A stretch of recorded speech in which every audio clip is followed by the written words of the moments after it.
How to make an account in Among Us.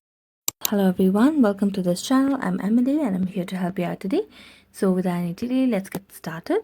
Now first of all, make sure that you have downloaded the Among Us application on your device. After that, tap on play and it will lead you to the user interface of Among Us.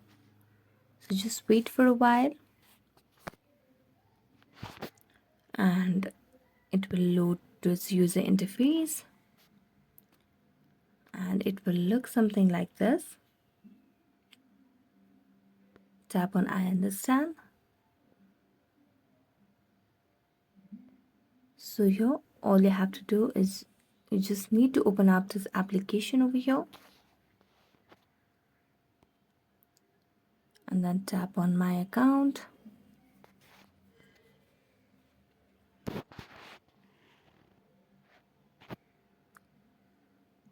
And then after tapping on my account, tap on account again, and you can randomize the name over here. If you do not like the username provided by the application itself, you can choose the one that you like.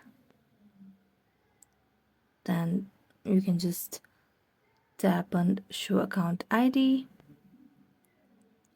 and then you can start playing. And here you have created an account on Among Us.